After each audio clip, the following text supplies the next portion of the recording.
Hey y'all, welcome to the Crafty Cove, or welcome back if you're returning. Today I am so excited to be doing a collaboration with my friend Tammie over at the Rusted Willow. We have decided to do some thrift flips for y'all, so I hope that you enjoy them. We're going to talk about Tammie and her channel in just a little while, but for now, let's just get right into DIY number one. So the first item that I found at Goodwill is this stacked book set, and I absolutely loved it. I thought it was so cute. I didn't like the colors. They don't go with my decor, but you know, we're going to change that up. So it was originally $19.99 at Hobby Lobby, and then when the Goodwill got it, they priced it for like, y'all, I didn't even see what that sticker said. I think it was like $3.25. So the first thing we're going to do is remove all of the stickers off of the book, and then we are going to clean them because they were so dusty. So I just take out my handy dandy Clorox wipes, and we're just going to go through and wipe these down really well. After that, we're going to take our white Waverly chalk paint, and we're going to paint where it looks like the pages are. So everything that looks like pages, which is all along the side here and on the very top, will get the white coat of paint. And I just do one good coat. I'm okay if some of that brown shows through because I want them to look a little aged. So that's fine with me. So one good coat on everything that looks like pages. After that, we are going to take our mineral Waverly chalk paint and paint the rest of the books. Now, I do two really good coats on this, and y'all know my first coat is always like my messy coat. I'm just trying to get a base layer on there. I'm not worried about stroke marks. I'm not worried about any of that. I just try to get it as even as I can for this first coat. And then we go through and dry it really well, and then we do a second coat on it. So I'm not going to make you all watch all of that. We all know how to paint and dry paint and go to the second coat. So next I take this hymnal that I got off of Amazon.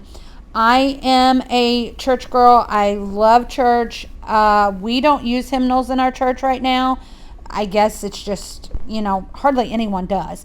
But I can remember as a child always having this hymnal right here on the back of the pew and getting it out and going to each page for each song. So that has a lot of really good memories for me. I love old church hymnals. So I picked out the song What a Friend, which is What a Friend We Have in Jesus, and I tore it out. And now I'm just going to go through and tear along the edges of this just to make it look like a worn hymnal page, which it really is. The color on it looks pretty bright right here, but it has a little bit of dinginess, which is what I love about it. I love the smell of church hymnals. I love the feel of them in my hands. It's just something that I absolutely love. So after we've got all of that torn out and ready to go, we're just going to take our glue stick from the Dollar Tree and go all around the back side of the hem, and we are just going to stick it right down onto the books. Now, I did like pull it up a little bit and put extra glue under certain parts of it, especially around the edges there, because I just want to make sure that it really sticks. We are going to Mod Podge over this, but I just wanted to make sure that it was stuck down really well. And the reason we're going to Mod Podge over this is because I think this one is probably going to my mom. So I didn't know for sure where she would put it, but even if I keep it at home, you know, I want to make sure that it is, you know, protected from any kind of water or spills or anything else. You can see I rip it right there, but it goes right back into place. So it was not a big deal. So again, after we get all of this glued down really well, I don't know why I'm showing you all this. We're going to take our Mod Podge and we are just going to Mod Podge over the top of the entire front of the book. And again, that's just for protection for the hymnal page to make sure that it doesn't get ripped any more than what I ripped it, which thankfully I was able to fix. Next, I'm going to take this white flour sack towel that I got from Walmart, and I'm going to take off that edge there, and then I'm just going to make a little slit in the top and I'm going to start tearing some strips out.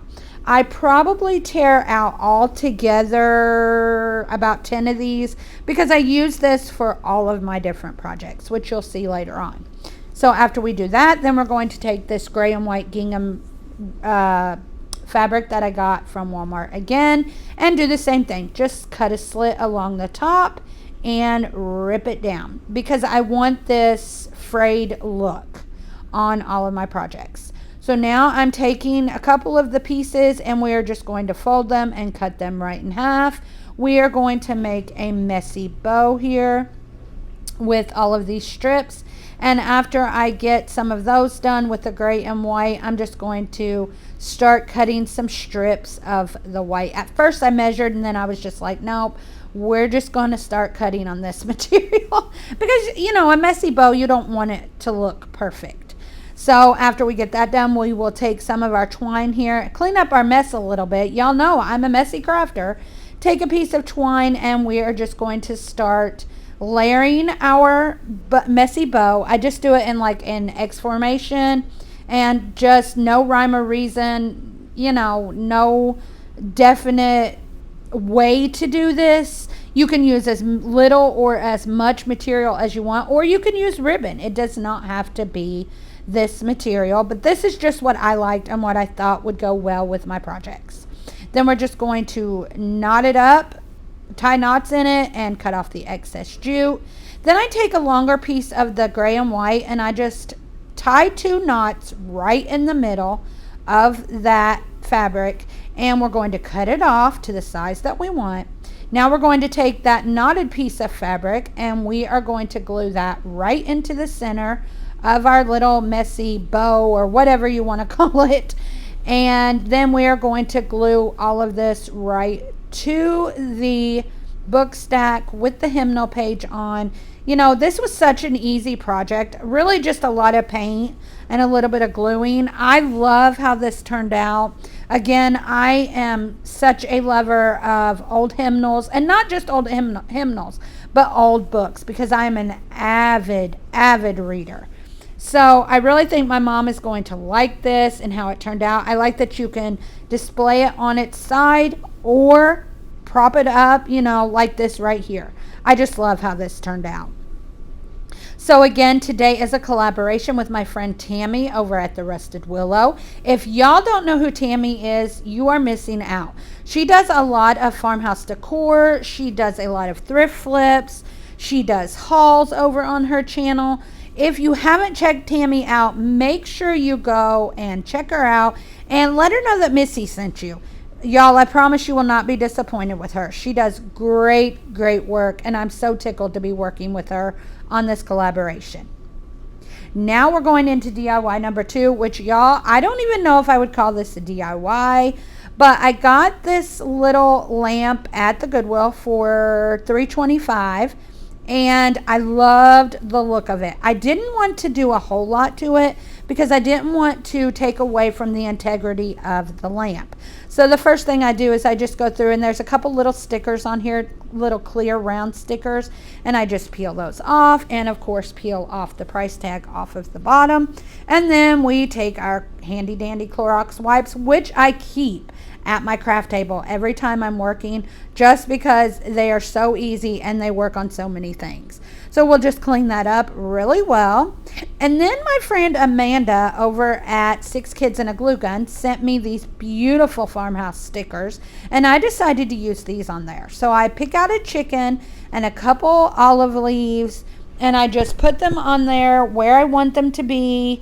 And that's basically it for the decorating of this lamp, except for the little messy bow that we're going to make to go on it also. Again, I didn't want to take away from this. And I thought these little farmhouse stickers and our little messy bow actually added to it instead of taking away from it.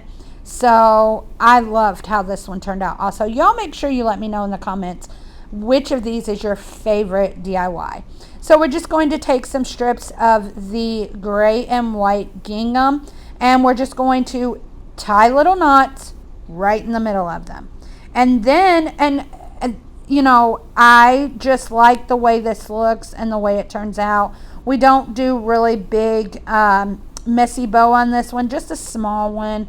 And after we get these gray and white gingham pieces tied together, then we're just going to take some of the white flour sack and we're going to do the same thing. Just tie a couple knots right in the middle. We do 2 of each of these, 2 of the gray and white, 2 of the flour sack ones. And then we're going to kind of do a different spin on it. I'm just going to basically just glue all of these right on top of each other, just kind of staggered out. And I love how this turned out. Again, it's just like a messy bow, but I love that little knot that is like right in the middle. I just think it turns out so super cute. So we get all of those glued on top of one another. You know, no rhyme or reason to this, no definite way that you have to do it. Use any ribbon, any material, anything that you want to do to make a bow like this.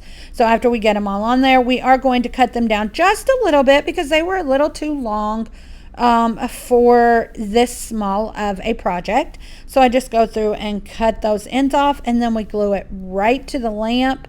And that's it, y'all. How simple. Something that cost $3.25. Again, I didn't want to take away from it. We just added a couple little things just to enhance it, in my opinion. And this is what it looks like when it is finished. So now we're going right into DIY number 3, which is our final DIY of the day. And I found this, I don't really know what it is, but I loved the shape of it. And it was $4.25, which was a little high for me, but you know, I love the shape, so I decided to go ahead and go for it. Now, those 2 middle spots on the bottom that you see are coasters. They are like the glass coasters that you would buy at the Dollar Tree. And we're just going to clean this up really well. After we clean it up, we're going to put it to the back to dry. And now I'm going to use my Iron Orchid Design molds for the very first time, which I'm so excited about. So I take my mold, which is actually a Christmas mold, but I found a little greenery like piece that I decided to use for this, and it turned out so super cute. So I'm just going to take my mold and I'm going to take some flour and just dust the part of the mold that I want to use with the flour, and that's just so your clay will come out a lot easier if you use the flour. I've also seen people use like baking soda on them, but I had flour, so that's what I used. So I just lightly dust it and then shake the excess out. Just make sure that I get a pretty good even coat of the flour, and then I just take a wad of my Iron Orchid air dry clay. I'm just putting it in my fingers to kind of, it's not as tough if you do it this way. It just kind of loosens it up a little bit. Y'all, I've never used this before. Again, this is my first time, so I'm not even sure if I'm doing this exactly like it's supposed to be done, but the way I did it worked for me, so this is probably how I'll continue to do it. So we're just going to get our clay all in there on the mold that we're going to use. And what I like about these molds is there is like a lip around each of the designs, and what that does is just let you could see me there. I'm just smoothing it out as evenly as I can get it because I got it in there really, really thick. And it allows you to, that little lip around it allows you to pull off the excess clay. So that's what we're going to do now. We're just going to pull off the excess clay and get some of the excess clay in the middle also. Because like I said, I put this on pretty thick, and I am just getting some of that off because it was way too thick. Again, I may have done this a little too thin. I'm not really sure, but it worked for me. So this is how I'm going to stick to doing it. By the next time I use these, y'all may see me do a totally different way, but this time this worked. So after you get all of your clay smoothed out in the way that you want it, you are just going to start pulling that clay out of the mold. And again, that is what the flour is for. This was not hard to pull out at all. The only thing that kind of made it a little difficult was the awkwardness and the thickness of this whole piece, the Iron Orchid piece, not the clay at all. Just, it was just a little awkward, but I got it out of there, and I think it turned out really, really cute. Again, I love how this project turned out. And so maybe my way of doing it wasn't the right way, but it worked. So now I'm just going to take some hot glue, and I'm just going to put some hot glue on the back, and we're just going to glue that directly to our piece. After we get that finished, we're going to put it to the side and let that air dried clay dry a little bit. And we are going to take these 2 milk bottles from the Dollar Tree. We're going to take off the stickers, and then we are going to paint them white with some Waverly chalk paint in white. And I do 2 good coats on these. I love how they look just as glass bottles, but I absolutely love how the white paint makes them look. It just gives them a totally different look, and I love how this turned out. So we paint both of these with 2 good coats of the white Waverly chalk paint. While that's drying, we are going to take our Nimbus chalk paint by Waverly. We're going to do 1 good coat on the bottom of this piece. And again, we're going to cover that up, but I wanted to at least get 1 good coat on there. And those ceramic coasters there were a little hard to get to cover anyway, so thankfully we're going to use another way to cover those. But after we get the bottom with 1 good coat, then we're going to go through the entire piece on the outside and the inside with 2 good coats of our Nimbus chalk paint. And I even paint the clay piece that we put on there, the mold that we put on there, the exact same color. Sorry if y'all hear any background noise. The dishwasher is running right now. But this was the best time for me to do this voiceover. So after we get 2 good coats of the Nimbus all the way around the entire piece, then we're going to take our gray and white buffalo check fabric that we've used in every other of our projects, and we're going to cut out a piece to fit the bottom part of this piece, and we're just going to put it in there and then go around just in little sections and glue our piece of fabric down. I love how this project turned out. Also, I don't think I can pick a favorite. If I did, it may be this, just because I actually got to use my Iron Orchid clay molds and the clay, so that kind of makes it one of my favorites. But as far as the looks of them all, I love the look of every one of these projects. So after we get that finished, we're going to take some more of our strips of the buffalo plaid gray and white fabric and some of our flour sacks. I can't talk today, y'all. And we're just going to take 1 piece of each of those, and we're going to stack them on top of each other and tie them around each piece of our bottles here, 1 of each of our bottles. After we get that finished, we'll take another piece, 2 pieces, 1 piece each of the gray and white checked fabric, and tie those 2 knots in the middle again and cut those down to the size that we need, and we will glue those right to the little pieces that we just tied on to our milk bottles. After that, we're just going to take another couple pieces of the check ribbon and the flour sack. We're just going to stack them on top of each other and tie them right onto our piece. And that is it. How super simple. And you know, this did cost $4.25, and then you add the $2 milk jugs and it would be $6.25. But I absolutely love how this turned out. Throw a little greenery in our milk bottles, and that's it, y'all. How stinking cute. So here's our final reveal of all of our projects. Thank you again to Tammie for collaborating with me. Y'all, let me know in the comments which was your favorite. Thanks for watching. Y'all come back now. You hear?